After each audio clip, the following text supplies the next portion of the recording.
But Rohit Chandavarkar जी, फडणवीस, देवेंद्र फडणवीस और एकनाथ शिंदे तो कह रहे हैं कि वे सत्यमेव जयते, हमारी सरकार को गिराने का षड्यंत्र रचा गया था, और देखो हमारी षड्यंत्र तो नाकामयाब हो गया। और अब ऐसा लगता है जैसे कि उन्होंने सब कुछ बहुत सही किया, सुप्रीम कोर्ट ने उनको एक तरीके से मान्यता दे दी, और अब उनके ऊपर कोई अपराध बोध नहीं है उनके अंदर। आशुतोष जी, ये तो पॉलिटिकल मामला है और यहाँ पे मैं सिर्फ पॉलिटिकल जो चीज महाराष्ट्र में चल रही है उस पे ही बात करूंगा। जाहिर है कॉन्स्टिट्यूशनल एक्सपर्ट्स यहाँ पे बैठे हैं, लीगल एक्सपर्ट्स बैठे हैं, उस तरफ मैं नहीं जाऊंगा। पॉलिटिकल मामला है। देखिए, आज की प्रेस कॉन्फ्रेंस में शिंदे और फडणवीस दोनों ने जो जो भी बात की, उन्होंने उन्होंने उनके लिए जो कन्वीनियंट पार्ट था उतना ही पढ़ के सुनाया।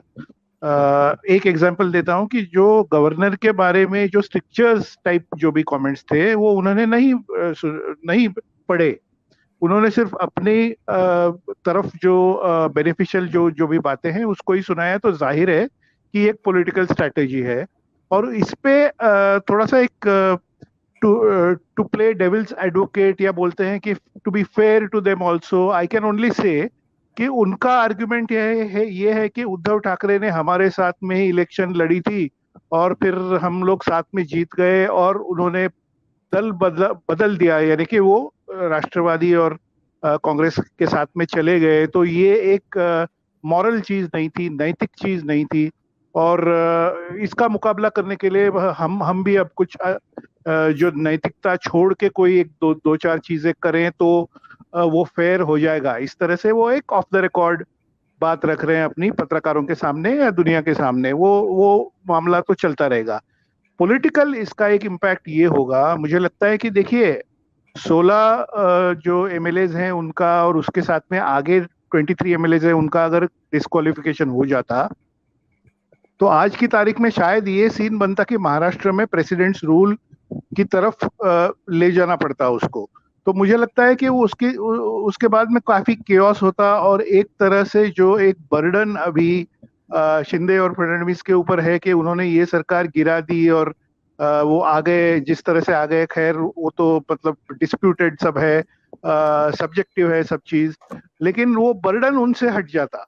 वो बोलते कि सुप्रीम कोर्ट ने तो अब ये किया, अब आगे की लड़ाई चलेगी वगैरह। आज की जो जो डिसीजन आया है उसका पॉलिटिकल इम्पैक्ट सिर्फ मैं डिस्कस करूं तो वो ये है कि उद्धव ठाकरे की तरफ थोड़ा सा एक सिंपैथी फैक्टर बढ़ जाएगा और बढ़ जाएगा, जो कि उद्धव ठाकरे की पूरी लड़ाई अभी सिंपैथी फैक्टर पे ही चल रही है। और आज 4:30 बजे राष्ट्रवादी एनसीपी के प्रेसिडेंट शरद पवार जी ने जो प्रेस कॉन्फ्रेंस किया उसमें उन्होंने ये बात क्लियर कर दी कि उद्धव ठाकरे ने रिजाइन किया। इसके बारे में मैंने अपने किताब में लिखा है, ठीक है, वो लिखा है, वो सब बात अभी चली गई। उद्धव ठाकरे ने वो किया, वो कोई खास बात नहीं है, हम लोग साथ में हैं।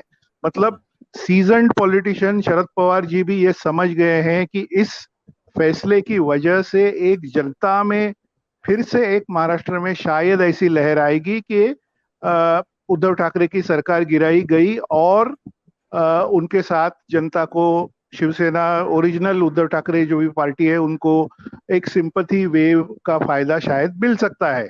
और इसलिए महाविकास आघाड़ी का थोड़ा सा सीमेंटिंग इस फैसले की वजह से शायद होगा। ये एक पॉलिटिकल इम्पैक्ट है। दूसरा एक ऑन ग्राउंड रियलिटी ये है कि कल सुबह ही 9:30 बजे उद्धव ठाकरे बोल रहे हैं कि मैं एक प्रेस कॉन्फ्रेंस करने वाला हूं और इसमें ये दिखेगा फ्राइडे यानी कल सुबह, शायद वो अगली अपनी लीगल और बाकी जो भी एक स्ट्रैटेजी है उसको बताएंगे। जैसे संजय हेगड़े जी ने अभी बोला कि ये एक शुरुआत है, अभी फिर से सुप्रीम कोर्ट में लोग जाएंगे और ये जो विप का मामला है उसको उठाएंगे, और अगर विप का आदेश है तो आगे हमारी पार्टी का जो विप होगा यानी कि सुनील प्रभु जो उद्धव ठाकरे ग्रुप के हैं उनका ही विप चलेगा सदन में।